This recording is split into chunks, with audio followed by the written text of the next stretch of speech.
Waktu senja akan tiba, buka batin dan mata untuk melihatnya. Di bulan ini masih ada yang menggoda, ceritakan ngabuburit bersama. Teman cerita di bulan puasa.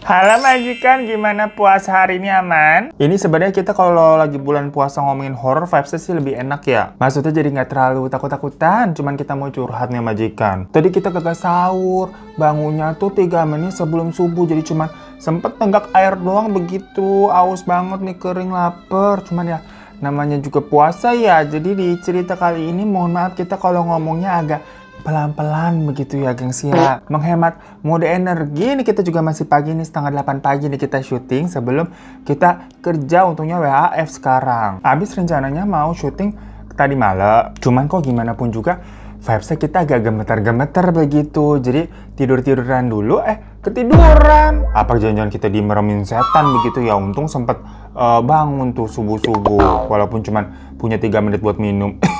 Padahal kan katanya kalau Ramadan setan-setan pada diikut ya. Tapi kok ini majikan semua pada berkeliaran kita lihat-lihat. Ya Allah, kurang ajar banget nih tadi gebuk. Mohon maaf ya nih, mulut babu kurang ajar begitu. Ya udah, di teman cerita ngabuburit kali ini kita akan membacakan email dari teman kita namanya Wira tentang sebuah warisan yang membuatnya tuh bikin lemes kayak selemes tubuh kita hari ini. Jadi ceritanya waktu itu nggak ada angin, nggak ada hujan, tiba-tiba keluarganya Wira tuh ditelepon sama seseorang yang mengaku kepala desa, dimana dia mengabarkan katanya ayahnya Wira nih, yang sebenarnya udah nggak pernah tahu kabarnya bagaimana selama kurang lebih 15 tahun ya, itu meninggal dunia. Yang mana 15 tahun yang lalu ayahnya itu memang bercerai dengan ibu dan ninggalin Wira sama kakaknya bernama Ibran untuk menikahi perempuan lain. Yang kata orang-orang sih katanya itu ayah dipelet kayaknya sama perempuan itu. Pokoknya selama 15 tahun Wira sama Ibran ini tinggal sama ibunya, mereka seperti menganggap ayah ini memang sudah tidak ada gitu, karena ya udahlah nggak mau tahu, ayahnya juga nggak pernah nyariin, nggak pernah ketemu sama anak-anaknya, dan kayak udah lupa aja perkara mungkin punya kehidupan baru. Jadi Wira sama sekali nggak tahu ayahnya ini tinggal di mana, kehidupannya seperti apa, yang masa bodoh juga lah istilahnya. Abisnya selama 15 tahun itu mereka struggle aja dengan kehidupan yang terus harus mereka jalani. Mengatakan kalau nih Pak Haryanto atau ayahnya si Wira itu meninggal, dan rumah yang ditinggali di desa tersebut ditemukan semacam surat wasiat kalau rumah beserta isinya mau diberikan kepada anak-anaknya, yaitu Ibran sama Wira. Nah waktu itu yang menerima teleponnya si Wira, tapi pakai handphone ibunya. Jadi sebenarnya si kepala desanya ini nelfon handphone ibunya, karena handphonenya nyala terus gitu kan, ada telepon masuk nih siapa nih, sementara ibunya lagi di kamar mandi. Jadi ya udah sama Wira diangkat. Pas denger info itu Wira mikirnya nih awalnya lah, ini mah penipuan. Lagian dari mana bisa tahu-tahu nomor telepon ibunya kan? Tapi di situ si ibunya ini baru cerita kalau sekitar setahun yang lalu si bapak itu katanya memang sempat pernah telepon-teleponan sama ibu buat minta maaf dan minta ketemu sama anak-anak. Tapi pada saat itu nggak tahu juga ya bapak ini dapat nomor telepon ibu tuh dari mana. Cuma yang jelas ibu nggak mau, maksudnya nggak mau ketemu dan nggak mau ngasih tahu ke anak-anak juga karena mungkin ibu ini masih sakit hati. Apalagi ternyata alasan bapak tiba-tiba menghubungi seperti itu karena istrinya dia tuh baru meninggal. Sampai si ibu mikir, mungkin ini peletnya udah hilang kali, baru sadar tuh si bapak apa gimana ya. Cuma yang jelas tadi ibu nggak mau ketemuan dan memang tidak menyampaikan hal tersebut kepada anak-anak. Tahu-tahu setahun setelahnya dapat telepon lagi tuh dari kepala desa tempat bapak tinggal, kalau tadi dibilang katanya si bapak ini udah meninggal dan mewarisi rumah sama barang-barangnya, ini tolong diurus. Ya awalnya Wira sama ibu nggak mau karena ya apa gengsi, marah gitu kan sama bapaknya selama ini. Jadi ngapain juga ngambil warisannya orang mereka benci banget sama bapak. Namun sebenarnya keadaan itu tidak bisa bohong ya gengs ya. Terutama Ibra tuh yang pada saat itu memang lagi mau persiapan perkawinan, dia mau kawin, jadi butuh biaya dong pastinya. Dia juga udah sering tuh disindir-sindir sama calon mertuanya yang sebenarnya tidak terlalu setuju anak mereka nikah sama Ibra. Soalnya Ibra ini dibilang katanya kerja jadi teknisi di counter HP doang begitu. Intinya di sini ya memang lagi butuh duit ya memang si Ibran. Ya Wira sendiri juga udah kerja ya jadi sales motor. Dia butuh duit juga tapi nggak se-Jurjan kakaknya Ibran. Ya akhirnya Ibran ini diam-diam minta temenin Wira untuk pergi ke desa itu ngecek rumah peninggalan bapak yang siapa tahu di dalam sana nih ada barang-barang yang memang bisa diambil. Ya lagi-lagi awalnya Wira mah ogah karena dia udah bener-bener sekecewa itu sama bapak. Dan ibunya pun juga waktu dibilangin pas ada telepon dari kepala desa itu ya katanya bapak ninggalin warisan, nggak ada tertarik-tertariknya lah untuk ke sana. Walaupun hitungannya ibu ini hidupnya pas-pasan ya, tapi nggak sudi istilahnya untuk ngambil peninggalan mantan suami yang memang sudah ninggalin dia. Ya akhirnya, ya udahlah Wira mau nggak mau nemenin kakaknya itu. Cuma mereka nih memang sengaja nggak bilang sama ibu, karena takut ya mungkin ibu ntar sakit hati atau mikirin gimana-gimana. Jadilah mereka berencana untuk datang ke sana di weekend, jadi Sabtu, Minggu, terus niatnya Seninnya pulang. Minimal cek-cek dulu lah rumah sama isinya tuh kayak mana sih. Tapi alasan mereka pergi di weekend itu bilang ke ibunya mau pergi naik gunung. Soalnya Ibran sama Wira ini memang lumayan sering lah naik gunung, dia ada komunitasnya. Ya udah dari rumah nih mereka bawa tas gede yang isinya baju-baju yang seolah-olah nih mau naik gunung. Iya ibu ngeliatnya kagak curiga karena kan biasa udah mulai berbusa nih mulut kita. Pergi deh tuh mereka. Yang mana ini desanya mah desa normal ya gengs ya. Bukan desa-desa terpencil ala-ala film horor begitu mah kagak. Desa biasa yang sangat bisa ditempuh pakai mobil. Cuma ya jatuhnya mereka belum pernah ke sana aja udah. Pokoknya dari stasiun kota tuh mereka nyarter 2 ojek untuk sampai ke desa tersebut. Dan selama perjalanan tukang ojeknya juga biasa-biasa aja, nggak ada percakapan apa gimana-gimana gitu. Jadi normal. Kalau di film horor kan kayak misalkan supirnya kayak, yakin mas mau ke desa ini mah horor gitu. Ini enggak, udah nggak usah lebay. Sampai akhirnya mereka sampai nih. Terus nanya kan ke penduduk sekitar rumah kepala desa di mana.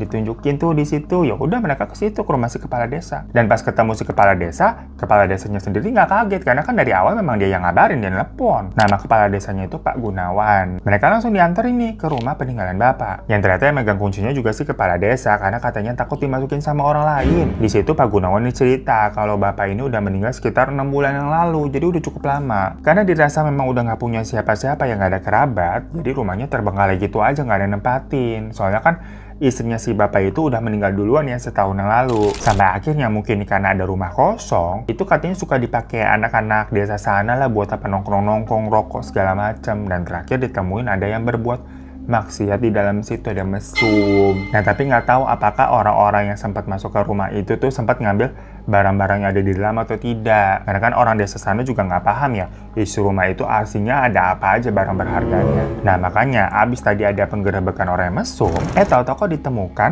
ada kayak surat wasiat dari bapak tuh beserta nomor telepon yang ternyata itu nomor teleponnya ibu. Makanya ditelepon kan sama si kepala desa. Yang pas Ibran sama Wira ngeliat rumahnya sih hitungannya katanya ya cukup bagus lah untuk rumah di desa. Nggak mewah tapi layak. Dengan catatan ibu mereka aja sampai saat itu tuh masih ngontrak statusnya. Ya namun karena udah 6 bulan nggak dihuni ya udah mulai tumbuh rumput-rumput liar tuh. Namun pas masuk di dalamnya hitungannya masih oke-oke aja gitu loh. Barang-barang besar macam apa TV, kulkas, kursi-kursi gitu. Semuanya ada, masih bagus juga. Namun ya itu, Pak Gunawan bilang kalau dia nggak tahu dan nggak bisa mastiin barang-barang lain apakah masih ada semua atau enggak. Maksudnya mungkin sebenarnya Bapak nyimpen uang atau perhiasan gitu kan. Nggak tahu masih ada di dalam apa enggak. Pokoknya Pak Gunawan nggak ngotak-ngatik lah langsung ngunci rumahnya setelah kejadian ada penggerebekan mesum itu. Surat wasiatnya aja tuh ditemuin karena ada di atas meja rias gitu, bukan dimasukin di mana-mana, jadi kelihatan. Nah, di situ Pak Gunawan bilang kalau sebenarnya nih ada yang tertarik untuk beli rumahnya Bapak ini. Orang desa sana juga. Ya maksudnya kalau mau Pak Gunawan ini bisa menjadi perantara. Lah ternyata ujung-ujungnya maksudnya si Pak Gunawan ini mau jadi makelar rumah, gengs. Elah, biar kalau nanti rumahnya laku kan bisa dapat komisi ya. Wira sama Ibran kayak, oh iya masuk akal jadinya nih. Sampai-sampai kenapa kepala desanya ngehubungin mereka bukan semata-mata mungkin peduli gitu, sayang nih rumahnya terbengkalai segala macam. Ternyata emang mau makelarin, mau jual beli. Ya udah Wira sama Ibran tuh bilang ya udah Pak kita lihat-lihat dulu ya rumahnya. Karena kan memang baru pertama kali tuh mereka di situ dan berencana tinggal tadi tuh 2 malam. Pokoknya Senin pagi mau pulang lah. Setelah itu baru akan diputusin, mungkin bakalan dijual apa gimana. Ya udah, habis dari situ Pak Gunawan pergi kan meninggalkan mereka. Cuma masalahnya nih, karena tadi udah 6 bulan tidak dihuni, nggak dibayar listrik gitu, jadinya listrik diputus. Untungnya karena mereka nih cowok-cowok udah sering naik gunung juga, jadi tidak terlalu masalah sih tentang listrik, kan di gunung juga kagak ada listrik. Dan untungnya lagi kalau masalah air ada pompa manual tuh di bagian belakang. Pokoknya setelah Pak Gunawan pergi nih, mereka berdua langsung bongkar-bongkar semua isi lemari gitu, mencari barang-barang yang kira-kira bisa diambil. Tapi ternyata nggak ada, gengs. Mereka tidak menemukan apa yang namanya uang atau perhiasan berharga sama sekali di rumah itu. Ya mereka duga sih kayaknya ini udah diambil sama orang-orang yang sempat masuk rumah deh. Pokoknya isi-isi lemarinya sih masih utuh, tapi cuma macam kayak baju-baju sama barang-barang yang ya nggak berguna lah bisa dibilang. Paling kalau dilihat-lihat yang bisa dijual apa macam TV,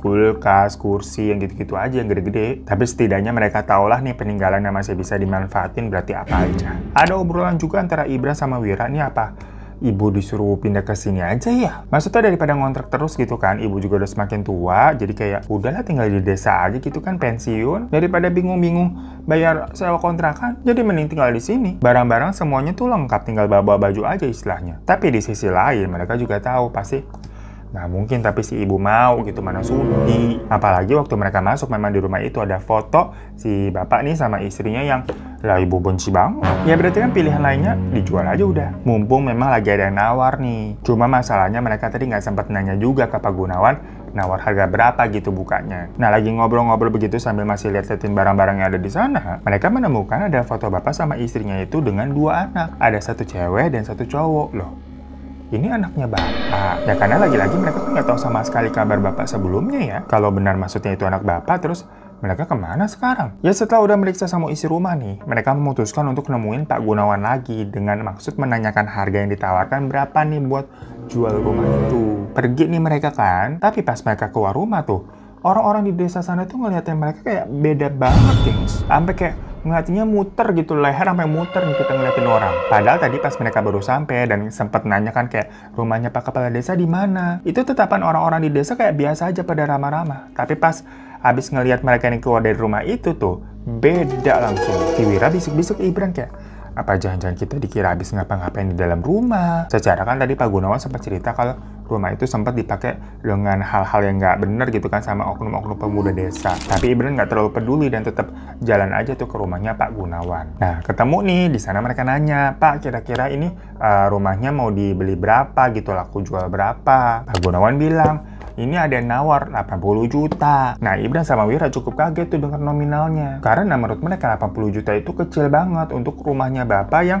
dilihat-lihat nih bangunannya kira-kira 150 meter persegi. Belum lagi total luas tanahnya tuh sekitar 350 meter persegi katanya. Dihargain 80 juta ya kok murah banget. Belum lagi ntar ngasih komisi ke si Pak Gunawan lah kan berarti dipotong. Apa karena di desa tersebut harganya memang segitu, emang murah kali ya? Ya jadinya mereka bilang mau menimbang-nimbang lagi sekalian cari tahu dulu deh harga tanah di sana tuh berapa. Keliling-keliling tuh mereka tuh sambil nanya orang-orang sekitar. Namun respon dari orang-orang desa sana tuh benar-benar kayak dingin banget sama mereka. Malah ada yang sampai ogah ngomong langsung menghindar. Ya Wira sama Ibran ini benar-benar ngerasa kalau mereka ini seperti tidak disukai sama warga desa sana. Hingga akhirnya mereka ngelewatin area kuburan dan berpikir untuk ngeliat kuburannya bapak dulu deh. Mumpung udah sampai situ kan.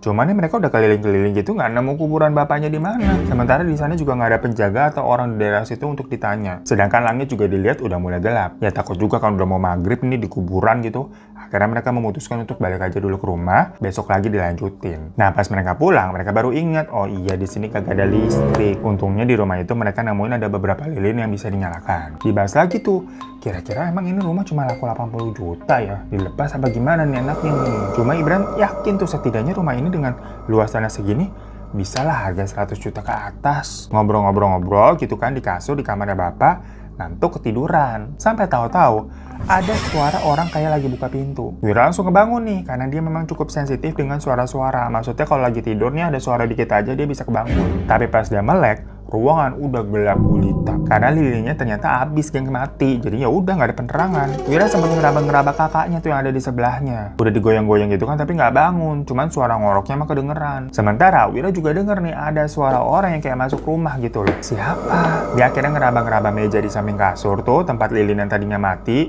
untuk nyari korek. Soalnya kan tadi memang nyalain lilinnya pakai korek ya. Ketemu nih koreknya nih. Pas coba dinyalain, bes, terlihat ada sosok pocong yang berdiri di depan pintu kamar. Wira langsung teriak kaget kan, dia bangunin Ibran tuh yang ada di sebelahnya tuh. Tapi ternyata di sebelahnya bukan Ibran, melainkan pocong bapaknya lagi dibungkus kain batik tiduran di sebelah Wira persis. Wira langsung teriak histeris tuh. Dia kaget sampai korek yang dipegang tuh jatuh, panas juga kan habis megang lama-lama jarinya. Lagi-lagi gelap tuh. Dan di dalam kegelapan didengar suara kakaknya Ibran kayak, "Wir, kenapa?" Dan Wira merasa ada yang megang dia, geng, sampai si Wira berontak. Seketika ada cahaya terang yang menyala. Ternyata itu ya kakaknya pakai kayak lampu dari gantungan kunci gitu yang biasa dibawa-bawa naik gunung. Wira terlihat gemeteran tuh, dia langsung minta keluar dari rumah itu. Ya udah, Wira sama Ibran langsung benar-benar keluar dari rumah. Wira baru cerita tuh, tadi ngeliat ada 2 pocong, yang satu di sebelah nih pocong bapaknya. Ibran masih terheran-heran, maksudnya dari tadi yang tidur di samping lo ya gua, kok beneran tidur di samping lo, bukan pocong. Yang mana pas si Wira teriak-teriak tuh barulah Ibran kebangun. Ya tapi si Wira nih ngotot kayak enggak.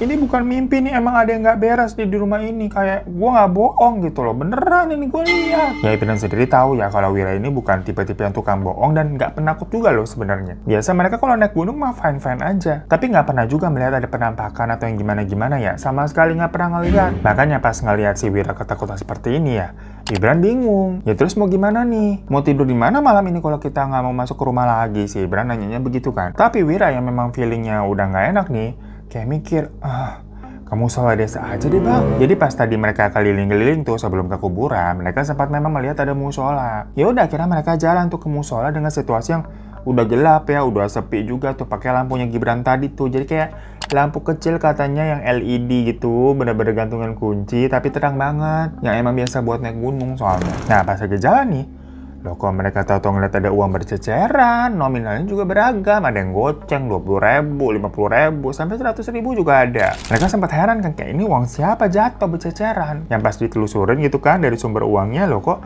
mengarah ke sebuah tas ransel warna hitam yang tergeletak di tanah juga. Pas dibuka tasnya isinya uang semua. Sampai gemeteran tuh Ibra sama Wira kayak, ini uang siapa gitu kan, ngeliat kanan kiri nggak ada orang. Akhirnya mereka ambil tuh, mereka bawa ke musola. Dan di musolanya juga sepi, nggak ada siapa-siapa. Sambil masih gemeteran nih, mereka hitung tuh uang yang ada di tas tadi. Yang pas dihitung jumlahnya sekitar 20 jutaan, gengs. Duit siapa nih, banyak bener. Masalahnya itu duitnya juga masih bagus semua, kayak halus gitu, macam duit baru. Tapi yang paling Wira inget banget tuh, waktu tas ransel itu dibuka tuh wangi banget. Jadi kayak wangi bunga melati gitu, harum, gengs. Bukan kayak wangi-wangi uang baru, enggak. Wira bilang, ya udah kita di sini aja lah, nanti lapor nih sama petugas musola. Cuma si Ibran ini tiba-tiba kayak seperti gelap mata. Dia bilang kayak, gila apa kita nemu rezeki nomplok begini pakai mau dilaporin? Ya mereka jadinya sempat berdebat. Dimana Wira ya pengennya menyerahkan uang tersebut kepada pengurus musola, tapi Ibran ini sepertinya pengen ngambil uangnya. Dan malah si Ibran khawatir kalau ntar nih ada orang yang datang ke musola, jadinya kan ketahuan, nih mendingan gua umpetin uangnya. Maka dari itu si Ibran memutuskan untuk balik sendirian ke rumah dengan membawa tas berisi uang itu.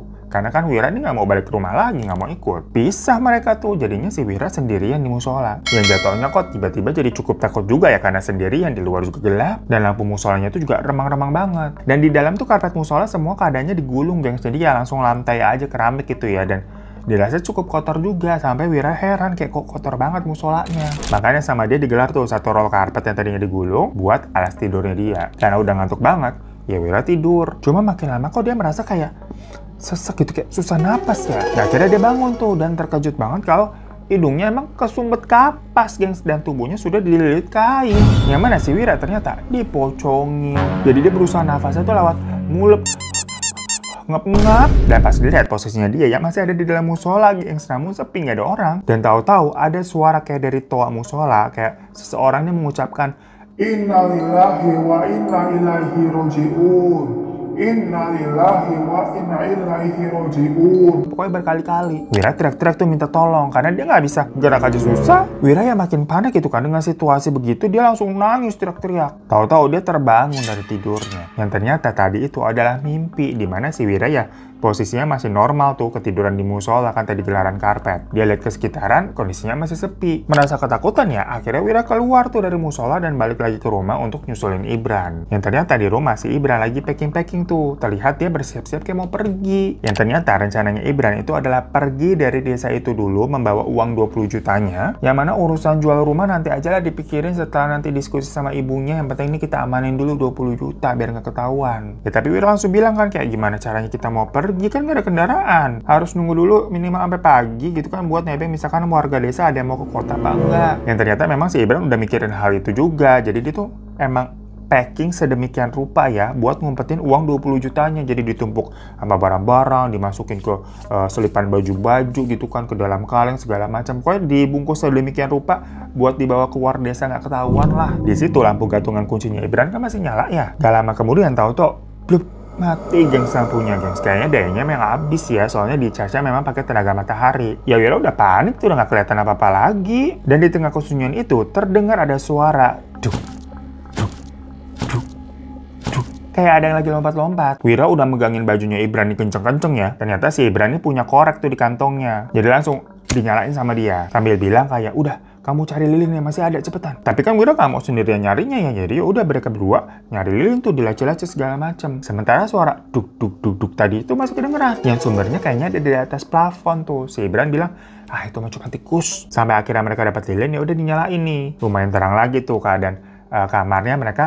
packing-packing lagi tuh lanjut. Lilin yang ditaruh di atas meja rias tuh di sebelah pintu masuk. Ya Wira kan barangnya nggak banyak ya, dia makin juga tinggal masukin ke tas udah selesai tuh. Sementara kalau si Ibran kan sibuk nyelip-nyelipin duitnya ya. Jadinya si Wira nunggu aja tuh ngeliatin di atas kasur sambil ketakutan kan ngeliatin si Ibran packing. Tiba-tiba, lilinnya mati lagi. Padahal nggak ada angin sama sekali gengs. Ya Wira langsung heboh lah. Tapi sama Ibran dinyalain lagi. Balik packing tuh, nggak lama, mati lagi lilinnya. Wira ngomong tuh, bang, cepet yuk kita keluar aja nunggu sampai pagi di musola deh. Sama Ibran dinyalain lagi dong lilinnya. Tapi di situ si Wira ngeliat ada dua sosok pocong yang berdiri di depan pintu. Sosoknya ini tapi beda dengan pocong-pocong sebelumnya yang dilihat sama Wira ya. Cuma posisinya karena Ibran ngebelakangin pintu ya, jadi dia nggak ngeliat ada sosok pocong di belakangnya tuh. Wira dengan gemeteran nunjukkan ke arah pintu.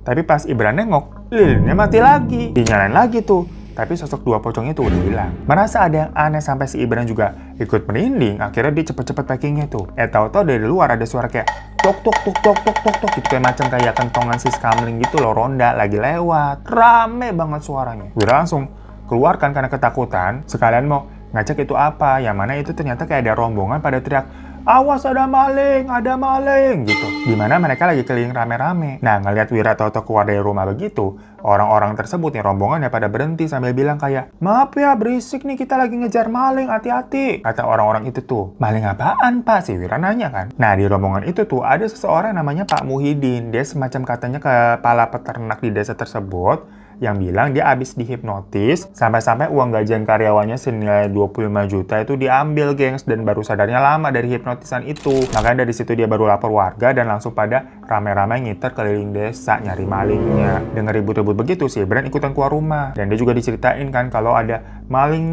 nih Pak Muhyiddin kehilangan uangnya. Wira sama Ibran sempat ditanya kayak, tadi lihat ada orang mencurigakan nggak lewat sini gitu bawa tas hitam. Wira sama Ibran langsung diem kan, dan Ibran jawab, nggak lihat, dari tadi kita di dalam rumah. Dan Ibran balik nanya nih, maaf ini kalau kita mau ke kota nanti pagi-pagi ada yang bisa ditebengin nggak ya? Biasanya siapa yang ditebengin? Si Pak Muhyiddin bilang, udah nanti sama saya aja. Saya mau sekalian lapor ke kantor polisi juga di kota, bikin laporan ini habis keliling kalau nggak ketemu malingnya. 30 menit lagi ke rumah saya aja ya. Rumah saya ada di samping kepala desa. Dan habis itu rombongan Pak Muhyiddin sama yang lainnya tuh lanjut jalan. Wira sama Ibran ini kayak langsung bingung kan loh. Gimana nih, masa kita nebeng orang yang uangnya sebenarnya lagi kita ambil? Cuma si Ibran mikir, enggak deh, tapi ini bagus nih. Yang mana kalau mereka ikut atau deket-deket sama Pak Muhyiddin, mereka nggak bakal dicurigain. Macam kayak, mana ada sih maling yang mau deket-deket sama korbannya gitu kan, pasti nggak ada yang nyangka gitu. Nggak bakal ketahuan. Ya udah akhirnya mereka berdua nih siap-siap dan pergilah tuh ke rumah kepala desa. Pas lagi jalan keluar rumah nih, Wira sempat ngeliat ada kayak bayangan pocong di balik jendela di dalam rumah. Cuma kan karena rumahnya udah gelap ya nggak ada lampu, kelihatan tuh siluet aja. Cuma siluetnya ada 4 bayangan guys, jadi ada 4 pocong di rumah. Wira langsung ngibrit tuh jalannya ninggalin Ibran. Sampai akhirnya mereka ada di depan rumah kepala desa, ternyata si Pak Gunawan memang lagi ada di depan rumah juga.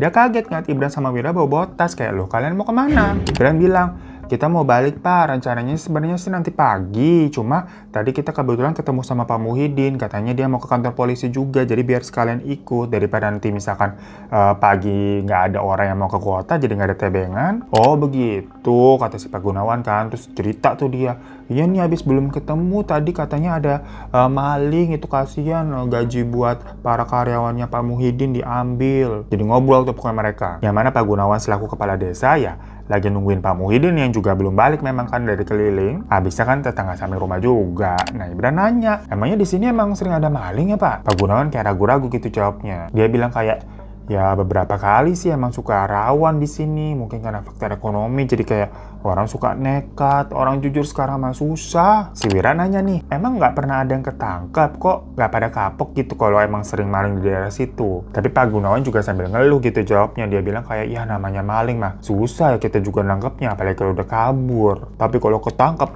pasti habis sama warga. Cuma kalau sampai nggak ketangkap sama warga nih ya pasti juga bakal dapat ganjarannya lah sama perbuatan dia ngambil hak orang lain. Ya di situ Ibran sama Wira kayak merasa tertampar juga dengarnya ya, jadi awkward. Lah uangnya itu kan ada di tasnya si Ibran. Ya mereka bukan maling secara langsung sih, cuma kan tetap aja mereka ngambil bukan haknya dia. Pak Gunawan akhirnya nanya lagi nih masalah rumah kayak, gimana jadi dijual nggak? Ya si Ibran langsung jawab kayak, ya makanya Pak ini kita juga buru-buru pulang buat ngasih tahu Ibu mau diskusi boleh dijual apa enggak dengan harga segitu. Kalau bisa mah naik lagi Pak, jadi nego-nego harga. Dan gak lama terlihat Pak Muhyiddin ini balik nih sama warga yang lain. Mereka bilang nggak nemu, nggak ada jejak gitu. Ya udah sama si Pak Gunawan bilang ya udahlah, cepet-cepet aja lapor polisi ke kota tuh. Ya dari situ Pak Muhyiddin langsung manasin mobilnya. Jadi pakai mobil carry itu, yang mana si Wira sama Ibran jadi nebeng ya. Sebelum jalan nih, Pak Gunawan sempat bilang ke Ibran, udah mending jual aja rumahnya daripada nggak keurus tuh, mumpung ada yang mau beli. Masih usaha kayaknya geng. Si Ibran ya nimpalin gitu, ya makanya Pak naikin jangan 80 juta. Minimal 100 juta lebih lah. Pak Gunawan kayak senyum-senyum sambil bilang, kamu kan udah dapat banyak juga, katanya begitu. Dan habis itu mobilnya Pak Muhyiddin jalan. Wira kayak bingung tadi maksudnya Pak Gunawan apa ya. Cuma ya udah selama perjalanan nih mobil sepi, maksudnya nggak nyalain radio. Di depan si Pak Muhyiddin tuh yang nyetir, sebelahnya ada Ibran dan di belakang Wira tuh duduk. Pak Muhyiddin juga sempet misu-misu terus tuh nyumpah-nyumpahin malingnya. Kayak, apa iya ya orang bisa ngambil hak orang tuh bisa hidup tenang? Pokoknya ngomel-ngomel terus lah. Sampai Ibran kayak mengalihkan pembicaraan karena kan ya dia tahu sebenarnya uangnya dia yang bawa. Ibran sosok nanya, kayak harga tanah di desa itu sebenarnya berapa sih Pak? Itu rumah peninggalan bapak saya mau dibeli soalnya tadi ditawar sama Pak Gunawan. Pak Muhyiddin bilang, ya paling kalau rumah bapakmu tuh bisa laku 120 jutaan lah minimal kalau kalian mau cepat. Dengar begitu si Ibran kayak langsung, tuh kan masa Pak Gunawan bilangnya nawarnya 80 juta? Si Pak Muhyiddin kayak ketawa kayak, bisa-bisaan dia aja tuh, dia kan makelar, nyari untung. Di situ juga jadinya si Wira nanya, kenapa tadi nggak halo-halo pakai tomusol aja Pak buat nginfoin ke warga kalau ada maling? Jadi mungkin bisa lebih cepet juga kan ketemunya kalau misalkan nih warga serentak gitu, jadi semacam CCTV ya, istilahnya ngeliatin sekitar rumah mereka nih ada orang yang mencurigakan apa enggak. Daripada pakai ketokan muter-muter manual gitu, maling gitu kan lama. Pak Muhyiddin diem tuh, terus dia jawab, ya gimana ya abisnya itu musola udah lama nggak dipakai, toanya juga udah rusak kayaknya. Wira denger ya kayak langsung, nggak pada dipakai. Kenapa Pak? Sejak kapan? Tapi Pak Muhyiddin cuma jawab kayak, wah sejak kapan ya? Udah puluhan tahun, udah lama, saya juga nggak tahu kenapa. Sampai akhirnya mereka tiba di kota, mereka diturunin tuh di stasiun. Dan Pak Muhyiddin ini lanjut lagi pergi ke kantor polisi yang katanya jaraknya memang nggak begitu jauh. Jadi beneran emang sekalian searah. Ibran bener-bener merasa lega banget rasanya bisa lolos dengan smooth membawa uang 20 juta tuh. Ya udah mereka nunggu bis di terminal tuh, karena kan jatuhnya mereka sampai kepagian ya. Singkat cerita, bisnya pun datang dan mereka pulang sampai ke rumah. Di rumah ibunya tentunya mengira mereka habis selesai turun gunung. Ya udah, aman baik semuanya. Besoknya hari Senin kan, si Wira sengaja bangun siang karena di awal sebenarnya kan dia udah ngajuin cuti. Soalnya kan niatnya di desa tuh pulangnya Senin pagi gitu kan, baru pulang. Tapi jadinya malam minggu kemarin tuh udah pulang. Ya udah, jadi Senin itu dia bangun leha-leha segala macem kan, menikmati hari-hari. Sampai siang sekitar jam 11, ibu nih bilang, itu abang kamu bangunin tuh udah siang begini tidur terus. Ya Wira kan juga tahu ya kalau Bang Ibran ini cuti hari itu. Jadi dia bilang ke ibu, udahlah biarin aja nih mumpung lagi libur. Tapi sampai jam 1 nih si Bang Ibran gak keluar-keluar kamar. Akhirnya disamperin sama si Wira, yang pas dilihat posisinya udah kaku, gengs. Kaget kan Wira kan? Dan pas dicek nafasnya, innalillahi sudah meninggal. Ibu yang pas dikasih tahu juga kaget kayak, loh gimana bisa? Wah hari itu mereka langsung ngabarin tetangga, masjid segala macem kan, yang Akhirnya dimakamin hari itu juga sorenya tuh habis asar jam 4. Jadi secepat itu gimana sih Wira nggak shock? Sempat ditanya nih sama ibu kayak, emangnya kemarin kalian ngapain aja di gunung? Ibran sempat sakit apa gimana? Ya baru di situ sih Wira cerita kalau sebenarnya kemarin mereka bukan naik gunung, melainkan habis dari desanya bapak. Dengar begitu, ibu kaget dan marah-marah kayak kenapa bohong? Ya Wira cuma bisa minta maaf. Dan dia juga cerita kan, dia melihat penampakan bapak tuh sama beberapa pocong lainnya tuh di rumahnya bapak. Dan mereka juga sempat nemu uang yang kececer di jalan punya orang sana dan akhirnya diambil sama Bang Ibran. Ya pas dicek lagi tasnya Bang Ibran, uangnya udah nggak ada sama sekali guys. Melainkan tasnya Ibran ini penuh sama tanah. Yang sebelumnya kan uangnya kayak disembunyiin, ditumpuk baju segala macam, dimasukin dompet kaleng gitu-gitu kan. Nah itu semua berubah jadi tanah doang, jadi kotor. Wira ngeliatnya sampai gemeteran dan ibunya itu nangis kejar. Besoknya Wira ini dibawa sama ibu tuh ke rumah seorang dukun buat nanya ini tanah apaan. Kok kata anak saya sebelumnya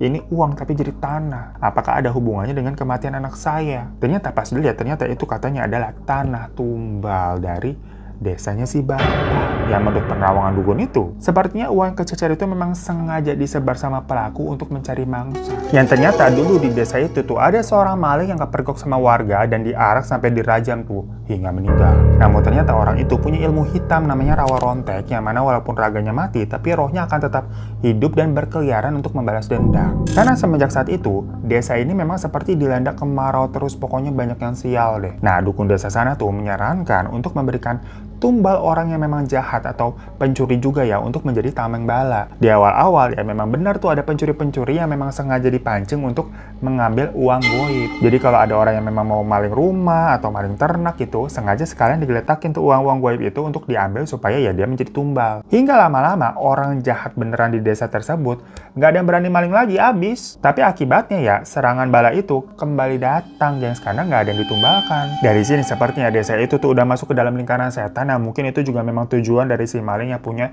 ilmu rawa rontek itu, yang membuat mayoritas warga sana tuh semacam jadi kayak musyrik. Makanya musola di situ juga udah nggak pada dipakai dan mereka ini jadinya nyari tumbal orang luar untuk bisa datang ke desa ya buat dijebak ngambil duit goib itu demi keberlangsungan hidup warga desa sana. Sampai akhirnya si bapak ini meninggal dan meninggalkan surat wasiat kan. Nah warga yang tahu kalau hubungan bapak sama anak dari istri pertamanya juga pada nggak bagus, ya udah dipanggil aja tuh anak-anak ke desa dan dibuat seolah-olah uang goib itu tuh dimaling orang dan tercecer di jalan. Jadi memang sengaja untuk ditemuin sama Wira dan Ibran agar diambil. Yang sebenarnya misalkan kalau mereka nih mau balikin uang tersebut, tumbalnya nggak bakal berlaku karena kan jatuhnya mereka nggak nyuri. Cuma karena si Ibran ini akhirnya mengambil dan membawanya sampai pulang, yang padahal udah dikasih tahu juga ya kalau ceritanya itu uang Pak Muhyiddin gitu kan buat gaji karyawan terus dihipnotis dimaling orang. Tapi Ibran tetap nggak ngasih tahu mengenai uang yang dia temukan tersebut. Jadilah si Ibran ini berarti memenuhi kualifikasi untuk menjadi tumbal. Dan ya udah, nggak selamat langsung pas sampai rumah. Ibu yang tahu hal itu langsung nangis-nangis meraung dan bilang kalau semua ini adalah salah dia. Semua ini mungkin adalah karma untuknya. Jadi ternyata bapak dan istri barunya sama dua anaknya bapak itu